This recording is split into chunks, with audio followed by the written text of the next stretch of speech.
Merci beaucoup Gérard. Eh bien oui, moi aussi je vous souhaite la bienvenue. Comme l'a dit Gérard, les séminaires graphes sont très originaux. Je le dis pour ceux qui sont là pour la première fois, originaux dans le format, dans les thèmes, dans la dynamique, dans les liens entre tous les intervenants, dans les occasions de rencontres, dans le lieu aussi. Et bien sûr, ils sont entre nos mains, c'est-à-dire que l'interactivité, c'est nous qui la faisons et les intervenants de très haut niveau nous aident à réfléchir autrement.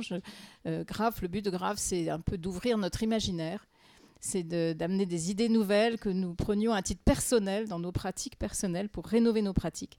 Et donc, le thème que nous avons pour ce séminaire, que nous avons choisi avec le président Gérard Vincent, avec Yann Bubien, toujours très très actif pour dynamiser Graph et le mettre sur des enjeux actuels, avec le comité d'organisation.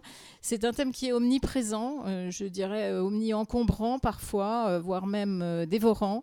Et c'est un thème qui nous interroge particulièrement comme dirigeants, comme responsables, que ce soit dans les hôpitaux, responsables médicaux, industriels, dans nos responsabilités.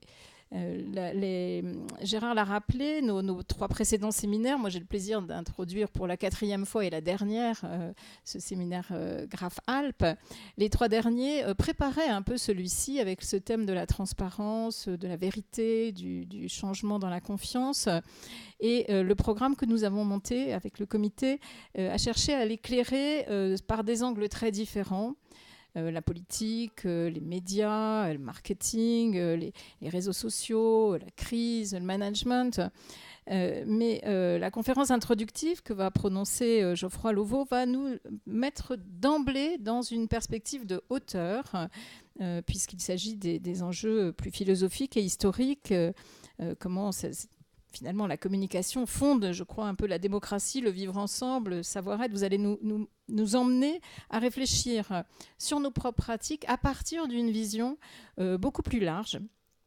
Et je crois que l'importance pour nous dans ces 48 heures, c'est vraiment de faire ce lien permanent entre les pensées très diverses qui ont structuré au fil des siècles et des disciplines ce sujet et nos pratiques. Alors, je ne résiste pas à vous dire que tous les êtres vivants communiquent. Et je lisais justement le livre que vous avez peut-être lu sur la vie secrète des arbres de Peter Wohlleben, là, qui vient de sortir, et qui montre que les arbres communiquent considérablement entre eux. Par exemple, pour se défendre quand un arbre est attaqué, quand une gazelle veut croquer une feuille d'acacia, l'acacia va envoyer un gaz pour les autres acacias du bosquet pour qu'ils sortent des épines. Et si ça ne passe pas par le gaz, ça va passer par les filaments des champignons. Donc voilà, même les arbres communiquent, tous les êtres vivants communiquent. Mais l'humain c'est compliqué, l'humain c'est quand même différent. On a besoin de peut-être plus de philosophes. Et je crois que l'humain, il communique pour le meilleur et pour le pire, et que ça donc prend un relief particulier dans nos responsabilités. Nous sommes très influencés par, bien sûr, les médias, c'est une évidence, mais pas seulement. Nous sommes très influencés, alors que dans les missions qui sont les nôtres, nous devons réfléchir de manière très personnelle et en profondeur sur ce thème de la communication. Et je voudrais vous dire que communiquer, je pense qu'il faut se rappeler que c'est d'abord s'adresser à une personne. Et c'est parfois un peu oublié dans actuellement, et c'est pourtant ça la richesse et la fécondité d'une communication. C'est bien rencontrer une personne, non pas pour lui vendre quelque chose, non pas pour la manipuler, non pas pour se faire mousser, non pas pour parler de soi, s'exposer, mais pour mettre quelque chose en commun. Communiquer, c'est aussi avoir quelque chose à dire et transmettre un message accessible avec une force qui, si possible, élève au service d'un message. Et à l'heure de l'intelligence artificielle et de l'analyse des métadonnées, est-ce qu'on peut encore parler de communiquer quand tant de messages cherchent à coller aux attentes ? Est-ce qu'on peut, des interlocuteurs, alors qu'on est communiquer entre des êtres de chair et de sang qui se rencontrent, ce n'est pas une communication d'apparence, c'est une communication incarnée. Et ce qui suppose de communiquer dans la nuance pour garder la diversité du monde. La personne humaine, elle est subtile, elle est plurielle, elle est complexe, elle est contextualisée, elle est incarnée, c'est tout le contraire d'un émoticône. Et je crois que vous allez nous éclairer, Geoffroy Lauveau, justement, sur ce sujet, grâce à votre conférence qui nous donne une vision à la fois sur les enjeux politiques et sociaux et sur l'évolution historique de la pensée humaine. Vous allez nous éclairer sur ces enjeux actuels de la communication. Vous êtes agrégé de philosophie, docteur en philosophie, enseignant-chercheur, auteur de beaucoup de publications, d'articles.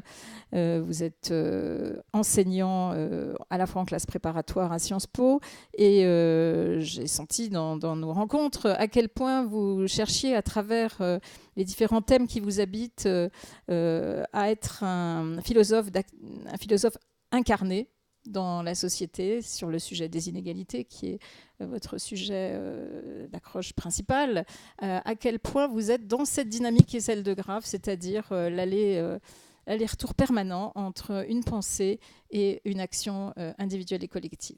Je vous donne tout de suite la parole et je vous remercie pour cette conférence introductive. Et merci beaucoup. Alors je vais me déplacer parce que j'ai ce tropisme universitaire qui fait que j'ai besoin d'un papier pour parler et j'ai besoin d'être assis, mais ça ne veut pas dire que je ne vais pas m'adresser à vous. Donc merci beaucoup pour cette invitation. Ça me fait effectivement très plaisir d'être ici parce que comment dire, comme vous l'avez dit, mes thématiques de recherche sont des thématiques qui sont souvent un peu désaxées par rapport à une philosophie classique. J'ai une trajectoire qui est un peu une trajectoire d'historien de la philosophie initialement, et puis très rapidement, à la faveur de ma thèse, puis à la faveur de mes articles, à la faveur de mes livres, je me suis intéressé à des thématiques qui étaient en fait des thématiques pour les philosophes non philosophiques. Pourquoi non philosophiques ? Parce que je me suis intéressé tout simplement à des thématiques concrètes, appliquées. Et je pratique une philosophie que l'on essaye de définir comme philosophie appliquée, ou philosophie politique appliquée. Ce qui est assez peu connu en France, qui est un peu plus connu à l'étranger, mais ça se rapproche un peu de ce qu'on connaît plus en France sous la forme de l'éthique appliquée, c'est-à-dire de raisonnement qui cherche à poser un certain nombre de questions et éventuellement à donner un certain nombre de pistes de réponse à propos de thématiques appliquées, concrètes. Il est vrai que la communication en fait partie, même si je n'ai plus publié, on va dire, depuis quelques années sur la thématique de la communication. C'est toujours une thématique qui m'intéresse. Et l'an prochain, je vais avoir un article qui va sortir sur ce... Enfin, pas l'an prochain, on est déjà en 2018. Donc, dans quelques mois, je vais avoir un article qui va sortir sur cette question de la communication, sur la communication dans des sociétés qui deviennent démocratiques, en particulier sur la Tunisie.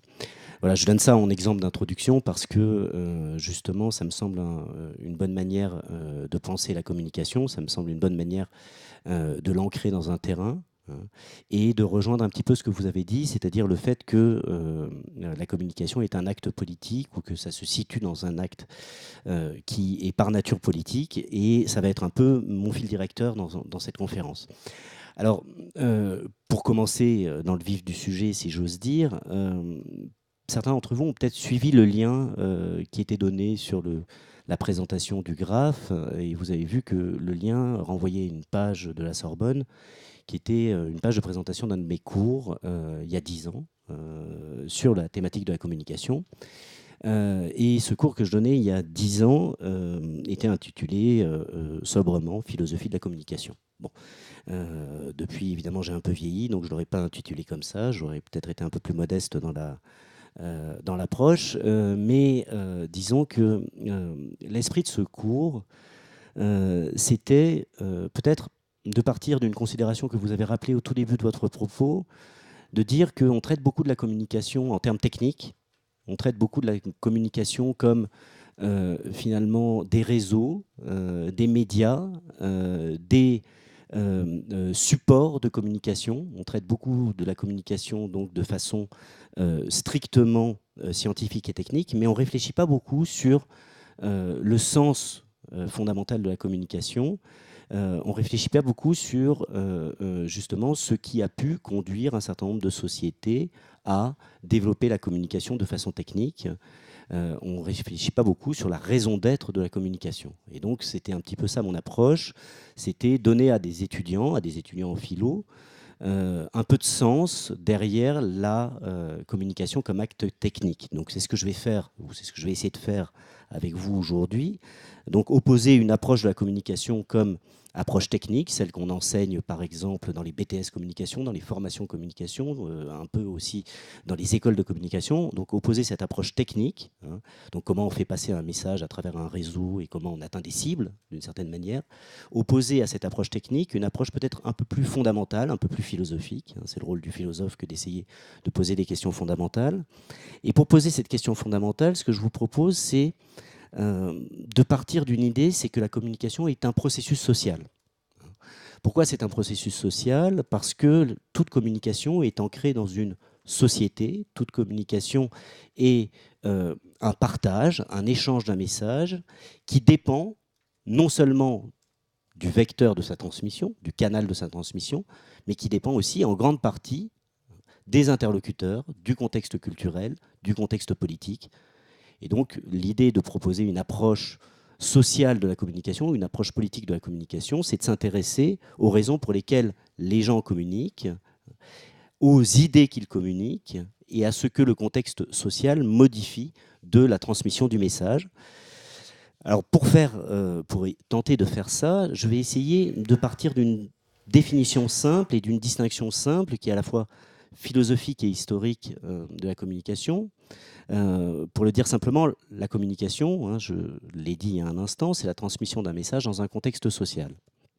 Alors, il me semble justement que quand on interroge cette définition, hein, on peut faire une hypothèse, c'est que nous sommes entrés aujourd'hui dans une ère de communication démocratique.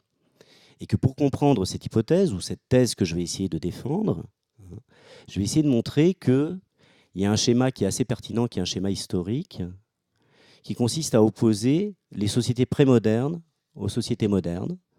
Ce qu'on appelle les sociétés prémodernes, c'est en gros les sociétés jusqu'au Moyen-Âge, et les sociétés modernes, les sociétés depuis la Renaissance. Et donc je vais vous proposer un peu un schéma d'intelligibilité historique et philosophique pour essayer de montrer que parler de communication dépend du contexte social, et que ce contexte social a profondément varié, et que l'acte de communiquer aujourd'hui ne peut se comprendre que si on le met en perspective avec ce qu'il a été dans les sociétés prémodernes.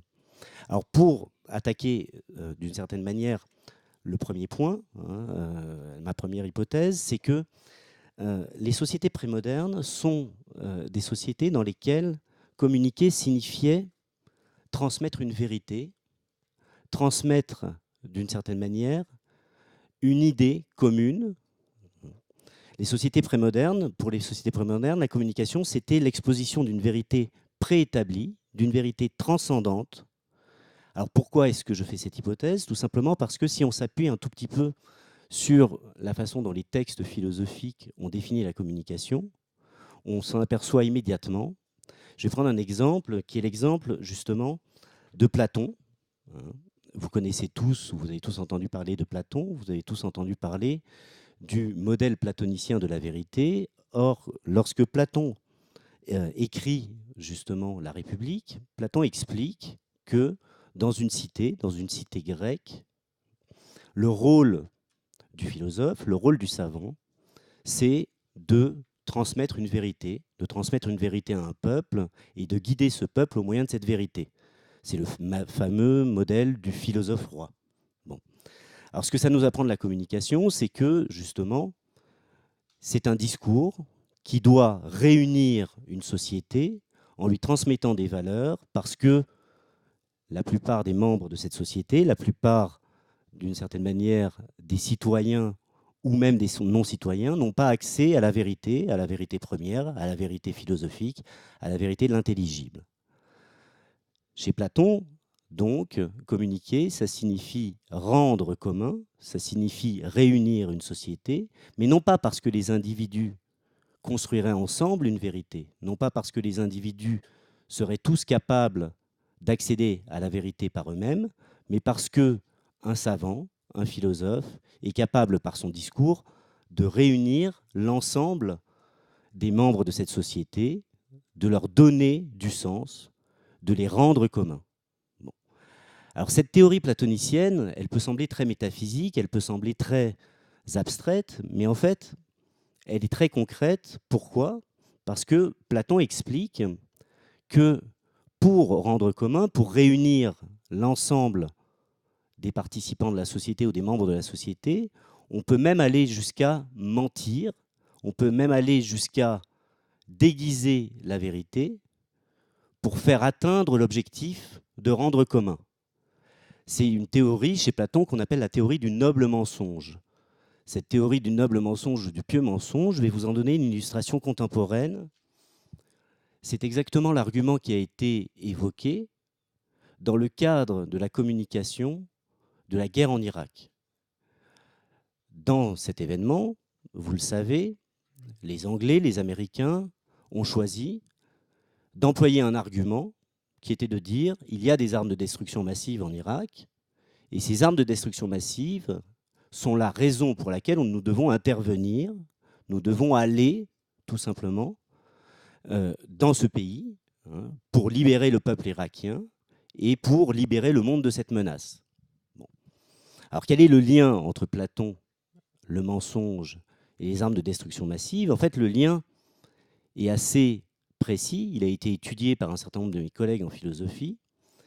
Vous savez que l'équipe de George Bush était constituée d'un certain nombre de conseillers en communication et que ces conseillers en communication étaient des conseillers qu'on appelait les faucons. Parmi ces faucons, il y en a un qui est très connu, qui est Paul Wolfowitz. Et Paul Wolfowitz, justement, lorsqu'on l'a interrogé sur le mensonge des armes de destruction massive, a expliqué que c'était le seul argument qui pouvait réunir la communauté américaine pour pouvoir attaquer l'Irak. Bon. Donc sciemment, au nom d'un bien moral, au nom d'un bien supérieur, employer un mensonge est une bonne chose.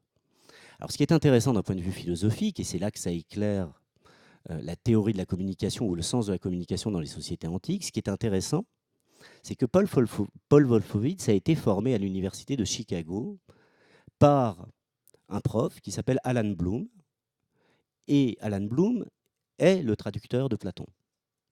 Alan Bloom, ouvertement, et Paul Wolfowitz ont théorisé le noble mensonge dans le monde contemporain, dans le monde moderne, et ils ont tout simplement appliqué une théorie platonicienne. Alors quel est l'enseignement de cet exemple? L'enseignement de cet exemple, il est double. Première chose, la vérité est réservée à certaines élites. Très exactement ce que dit Platon dans sa théorie de la cité idéale, de ce qu'on appelle la Callipolis. Donc, de façon très nette, Wolfowitz, Alan Bloom et les faucons, les néoconservateurs américains, ont assumé cette idée platonicienne. À partir de la lecture de Platon, à partir d'un enseignement qui portait sur Platon, ils ont assumé cette idée platonicienne selon laquelle la vérité est réservée à certains êtres qui sont des esprits supérieurs. Mais deuxième enseignement et deuxième idée, et c'est là qu'on touche au sens de la communication telle qu'elle existe dans les sociétés prémodernes, il faut utiliser la communication pour pouvoir réunir le peuple, pour pouvoir lui transmettre une vérité, pour pouvoir lui imposer une vérité, même si ce peuple est incapable de comprendre cette vérité. Autrement dit, on doit utiliser le mensonge, les armes de destruction massive, pour arriver à une finalité qui est bonne, à savoir libérer le monde de Saddam Hussein. La communication peut donc être un acte de mensonge au service du bien. La communication, telle qu'elle est théorisée chez les Grecs, c'est tout simplement réunir une communauté, quel qu'en soit le prix, par un discours, être capable, justement, de créer une vérité commune, même si cette vérité commune n'existe pas, même si cette vérité commune n'est pas consciente chez les individus à qui elle s'adresse. Ça veut donc dire qu'on a une société qui est structurée de façon pyramidale ou de façon hiérarchique, et que la vérité est le privilège d'un homme politique, ou éventuellement d'un prophète, ou éventuellement d'une tradition, et que cette vérité doit être transmise, si possible avec un discours de vérité, et si pas possible avec un discours de mensonge. La communication est donc le fait de rendre commun, au moyen du discours, d'imposer une vérité de structurer la société autour d'une vérité qui est considérée comme bonne, qui est considérée comme reconnue, qui est considérée comme construite par les esprits les plus intelligents, les plus forts. Cette structure de communication, évidemment, mon hypothèse, c'est qu'elle vole en éclats avec le monde moderne. Pourquoi vole-t-elle en éclats avec le monde moderne? Parce que nos sociétés, telles qu'elles sont décrites depuis le début de la Renaissance, sont des sociétés pluralistes. Alors qu'est-ce que ça veut dire des sociétés pluralistes en philosophie?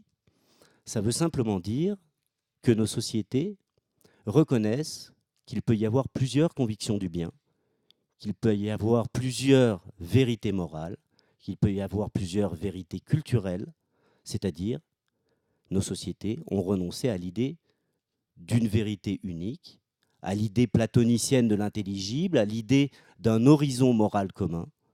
Il y a donc une diversité de religions, il y a une diversité de cultures, il y a une diversité d'horizons. Nos sociétés ont renoncé à cette vieille idée platonicienne, mais également aristotélicienne, de l'unicité de la vérité.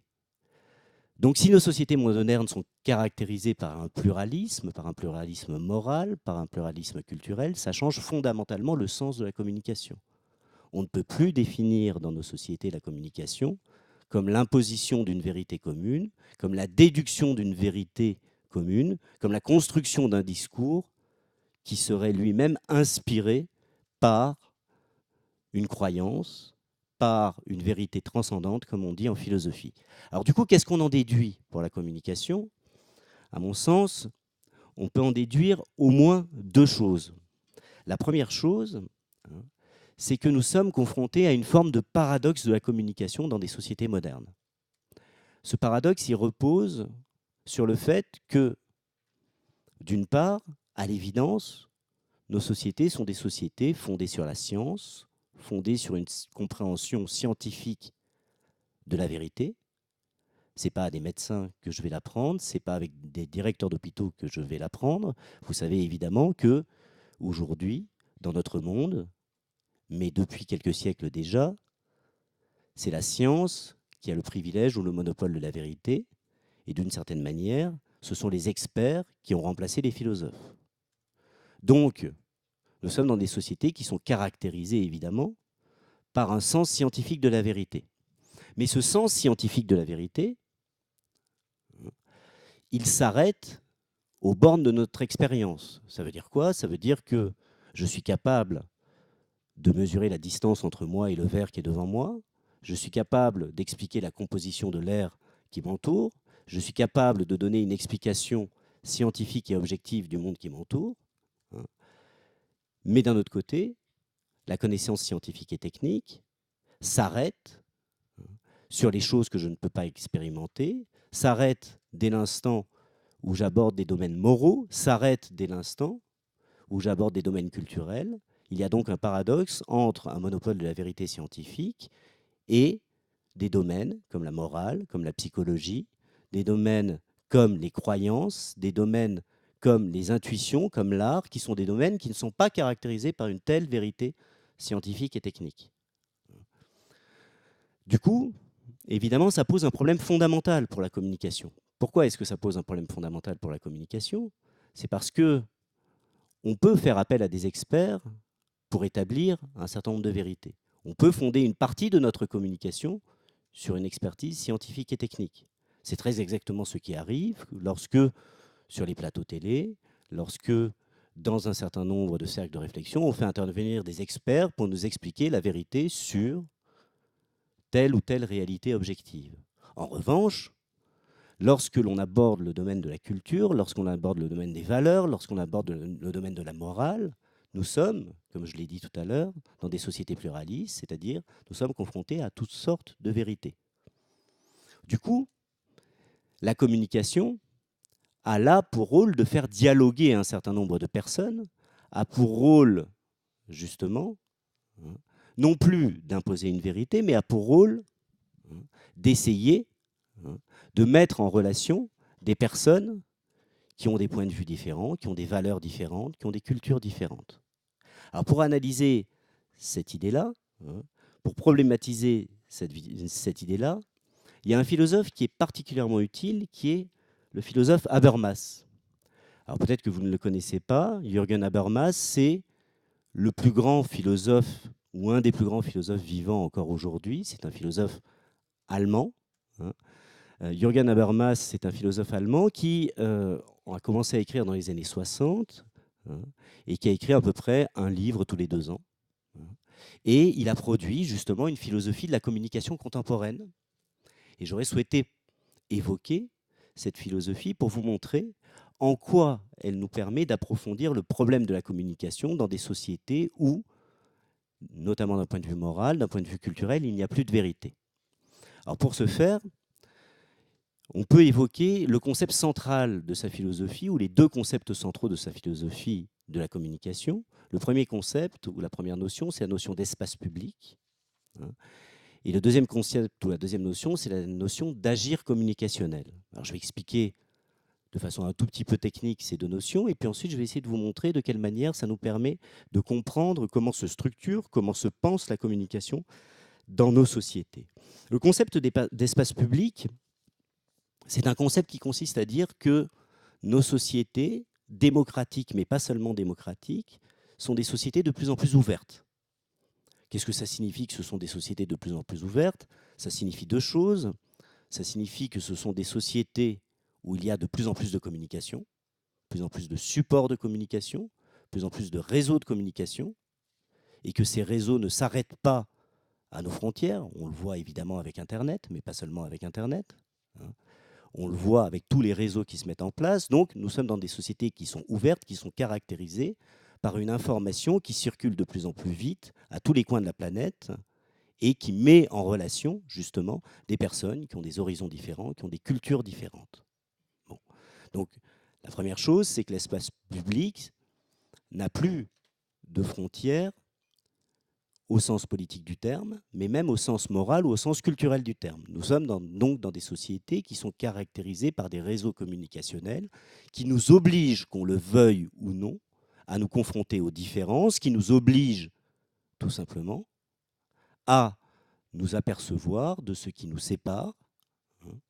Donc, d'une certaine manière, on peut considérer que nous sommes dans des sociétés qui sont extrêmement complexes, mais ouvertes. Ce qui est une forme de paradoxe parce que, évidemment, si l'espace public n'a plus de frontières et que nos sociétés sont interconnectées par les réseaux de communication contemporains, ça signifie à ce moment-là que nous avons de plus en plus de chances d'être confrontés à une altérité que nous ne comprenons pas.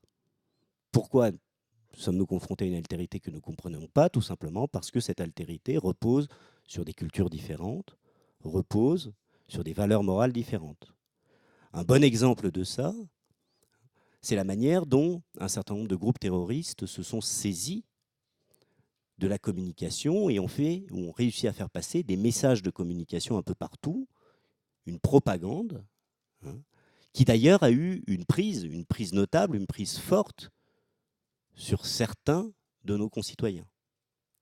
Donc, d'une certaine manière, on arrive à la deuxième caractéristique de cet espace public. Non seulement l'espace public est de plus en plus ouvert, de plus en plus communicationnel, et nous confronte de plus en plus à des différences, mais ces réseaux de transfert des informations et de rencontre des cultures, ces réseaux déstructurent également les structures classiques de nos cultures et de nos valeurs morales.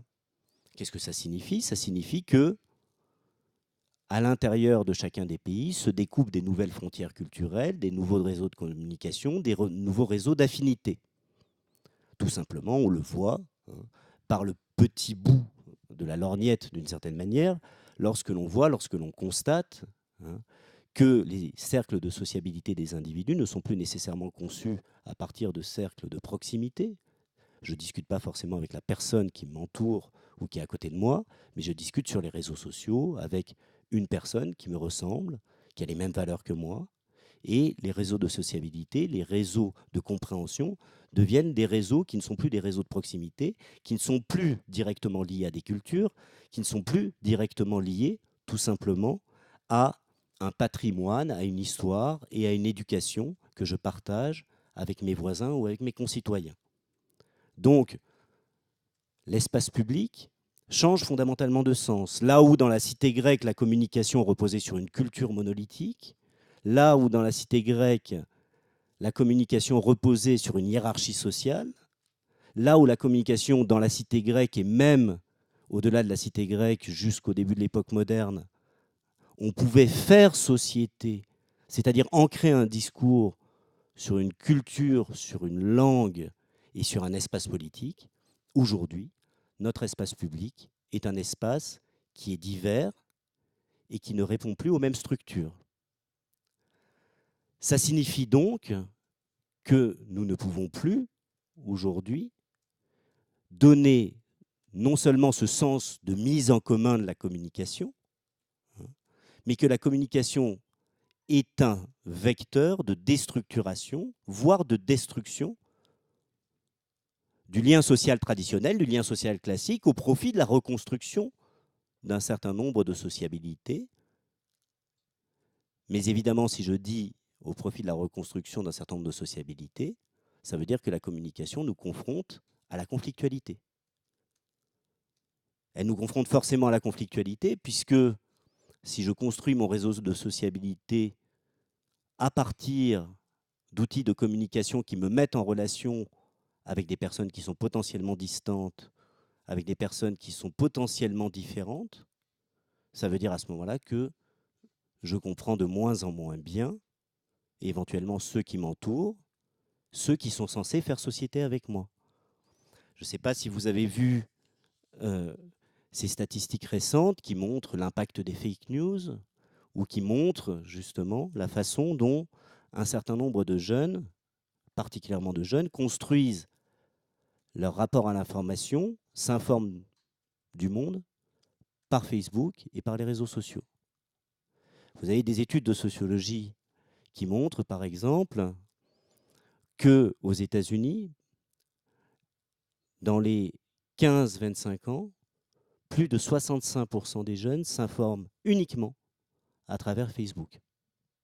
C'est-à-dire non plus un contact avec un journal, non plus un contact avec un support papier, non plus un contact avec un réseau d'information classique.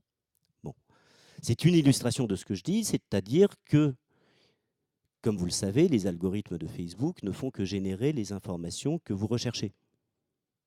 Donc, si vous êtes complotiste par nature, vous recherchez une information, et Facebook va vous renvoyer des informations complotistes. Et vous continuez à chercher des informations complotistes, et à la fin, vous fermez totalement votre horizon, ou plutôt vous construisez un horizon de sens, une communauté de sens, une communication, qui est en fait une communication complotiste. Ce qui fait que vous rentrez dans le réseau des complotistes. C'est évidemment schématique et caricatural d'en arriver là.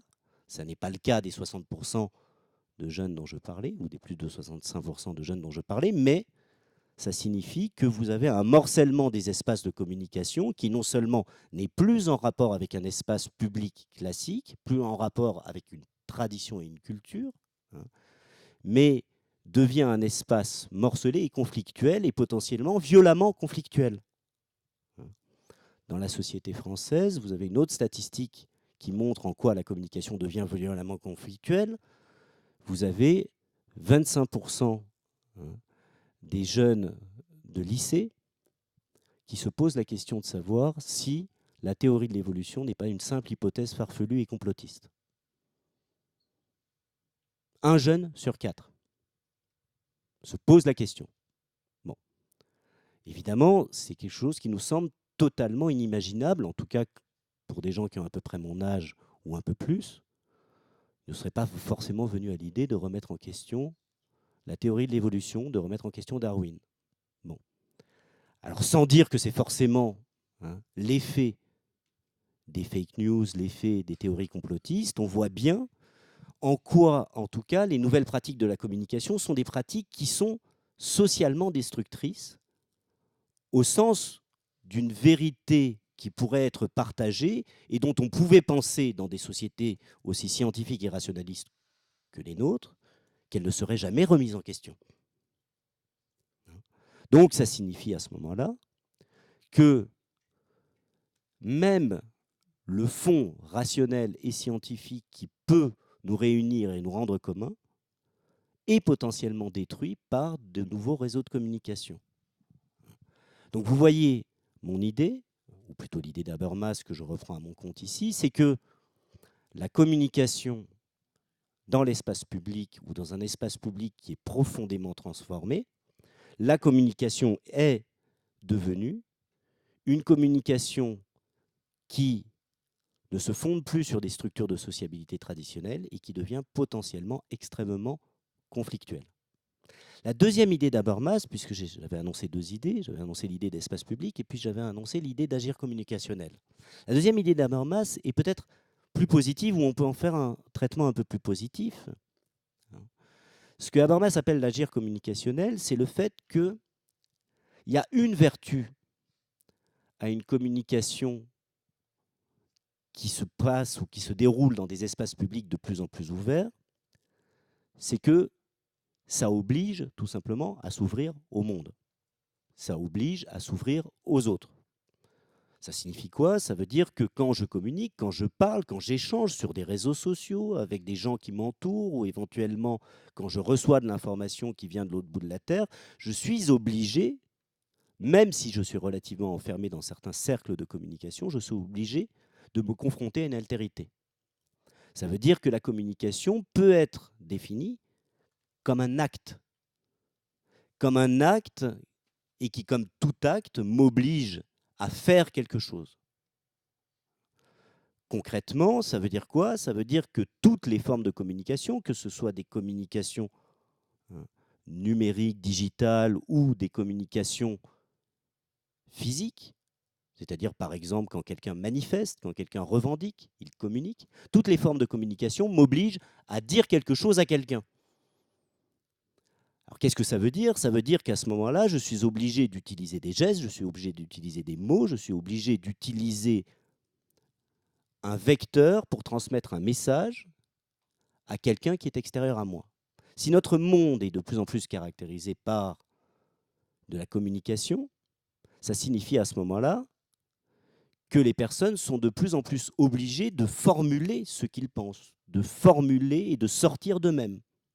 Autrement dit, par rapport à des sociétés prémodernes où la communication restait marginale par rapport à la construction sociale, aujourd'hui, nous sommes dans des constructions sociales qui nous obligent à communiquer sans cesse, communiquer soit parce qu'on le veut, qu'on recherche des amis, qu'on cherche à discuter, ou communiquer simplement parce que tous les actes de notre vie sont des actes de communication ou sont devenus des actes de communication, y compris les comportements consuméristes les plus basiques. Je suis obligé de communiquer pour commander quelque chose, je suis obligé de communiquer pour m'adresser à mon monde, au monde qui m'entoure. Alors, qu'est-ce qu'on peut déduire de cette théorie de l'agir communicationnel? On peut déduire une idée assez forte, c'est que les individus ne peuvent plus rester centrés sur eux-mêmes ou ne peuvent plus rester fermés sur eux-mêmes. Du coup, ça transforme l'idée de conflictualité, ou en tout cas, ça la rend plus ambiguë.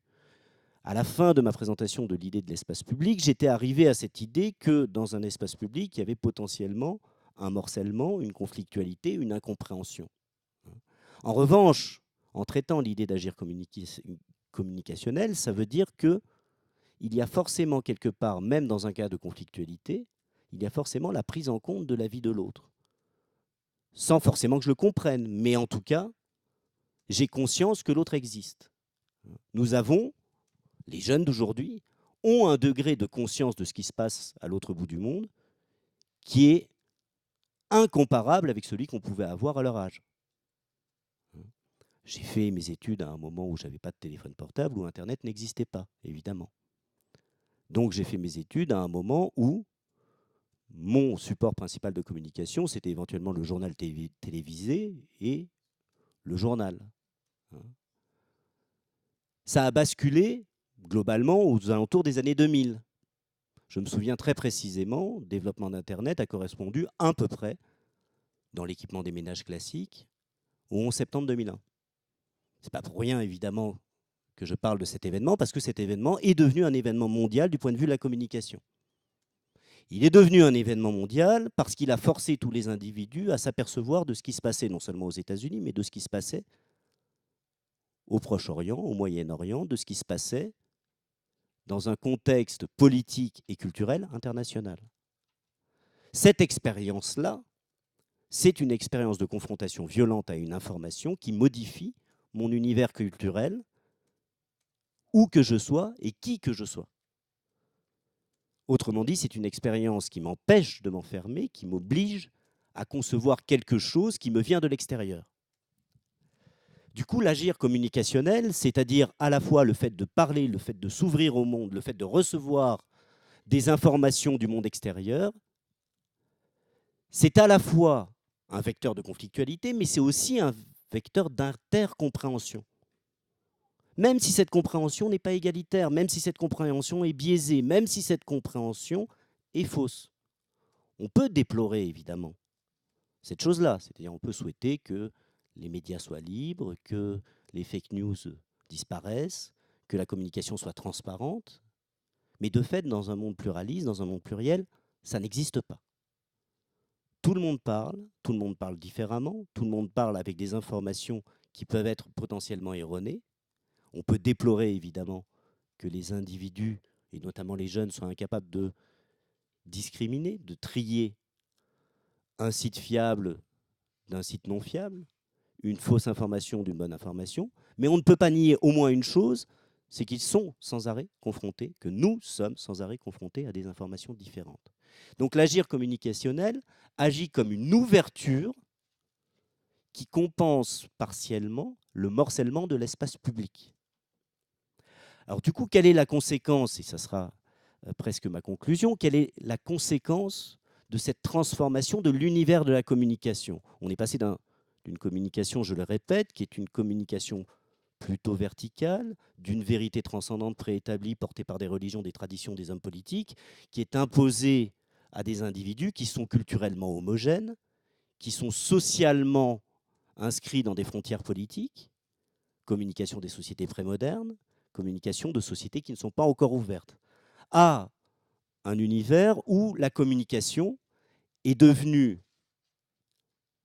plus du tout commune au sens où elle est morcelée, plus du tout commune au sens où l'espace public est traversé par des réseaux qui ne sont pas homogènes, qui ne sont pas égalitaires et qui sont des réseaux de rivalité et de conflictualité, mais en même temps qui sont des réseaux qui communiquent toujours entre eux, c'est-à-dire qui se confrontent entre eux. Quelle est la conséquence de ça? Aux yeux de Habermas, c'est une conséquence qu'on appelle la possibilité d'une éthique nouvelle, la possibilité d'un défi éthique nouveau. D'une certaine manière, vous aviez déjà tout dit dans votre première introduction, lorsque vous aviez dit la communication nous oblige à prendre soin de l'autre, à entendre l'autre. Et c'est un peu ce que dit Habermas, c'est-à-dire dans un monde moderne où la communication n'est plus un acquis, c'est-à-dire où faire société, devenir commun, n'est plus du tout un acquis, puisque nous sommes tous différents, nous avons des croyances différentes, nous ne croyons même plus nécessairement aux choses qui sont censées être établies, être objectives. Mais Habermas nous dit, c'est un défi éthique qui s'oppose à nous. Ça veut dire quoi un défi éthique au sens de Habermas? C'est que le défi de la communication aujourd'hui, c'est tout simplement